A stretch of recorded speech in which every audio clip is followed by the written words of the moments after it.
Welcome into the LFC Transfer Room. My name's Jack. Today's video is a transfer breakdown and a player analysis of Cody Gakpo and the potential fit he could have at Liverpool. Joining us today is Michael Statham, a Dutch football writer for Football Oranje, to give all the insight into his past, the attributes he currently possesses, his fit at PSV, and a potential fit at Liverpool. Make sure you subscribe to the channel. Let's get into things.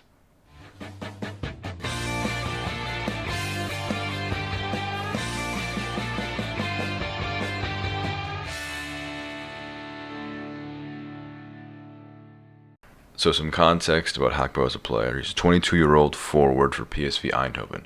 He's born in the region. So looking from Michael's perspective, a Dutch football writer, here is his kind of first takeaways of Gakpo when he looks at him.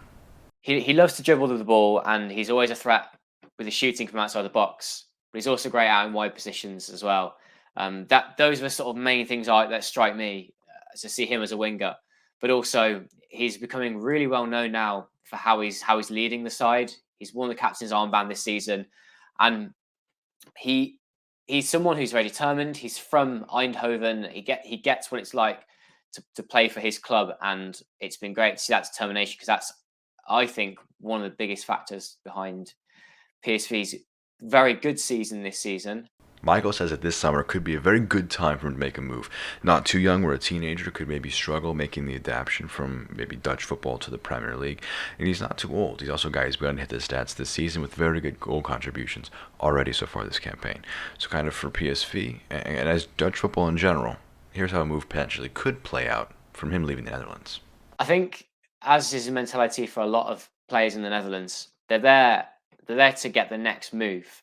But Gakpo's mentality and his focus is not on leaving PSV at this point. He's not thinking about that. He is someone who can focus on staying with the club and doing his best for them. But in time, he will want to move to something bigger and better. This season was a season where I think fans wanted to see him really hit the stats and be important, really important for the club. And he's lived up to that. And he's going to have a great season. It could be fantastic for the club as well if Gakpo can continue to play extremely well and they'll win some honours. So for PSV style, they struggle against some of the bigger sides, but against mid-table and lower tier sides who like to sit very deep, Gakpo is vital in being able to break them down. Gakpo is someone who's right-footed, coming in from the left, the typical inverted winger. He can bring in the left back into play. A marauding left back is coming down the side to put a cross in. Gakpo himself will use that to put a cross in himself on his right foot. He puts in crosses to the people coming in from the right wing. They get overload the box with lots of attackers. On the other hand, Gakpo is someone who's a threat coming in from the left in the box as well, when there's something coming in from the right side. So wide play is a big thing for PSV.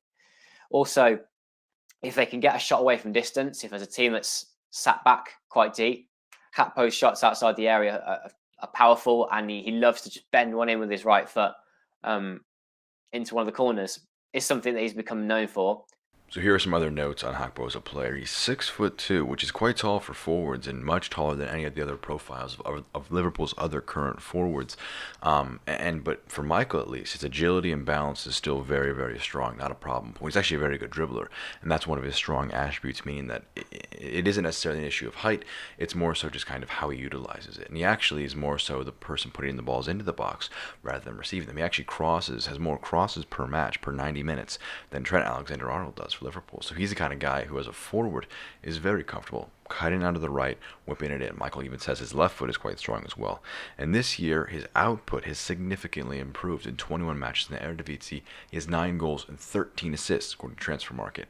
He also had 2 goals Champions League qualifications, 2 goals in the Europa League, and he's got an additional 3 goals in the UEFA Conference League, so putting him at 17 goals, 15 assists across 38 matches. So a very good goal haul, all in all. But a big thing with transfers is that they're not only dictated by fit, but also by price. So here's kind of how we see Michael's perspective on the price that it could cost to get Gakpo to Liverpool. When I think of some of the players that have left the Eredivisie lately, you've got to try and compare it to that. We've had some 60, 75 millions. And looking at Gakpo, because he doesn't play for Ajax, doesn't mean his price should be any less. And the prices are going up. He does have experience of playing in Europe. I guess the thing with Ajax being Ajax is that they They get to play in the later rounds for Champions League, which Gakpo's not been able to do yet. So we've not been able to see how he is against those biggest sides in Europe.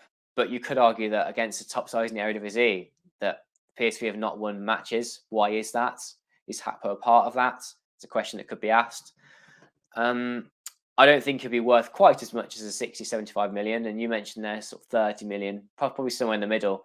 Yeah, 40, 45, 50 would be what PSV would certainly want for Gakpo. There's always that admiration of players in the Netherlands that if they've done their job and they've served the club really well, that they don't then demand an extremely high price. They want a player to leave their club and go to a top club in Europe. It's what makes Dutch clubs really proud. And PSV should be extremely proud of Gakpo. They'd love to have a prize show for it at the end of the season, that's for sure.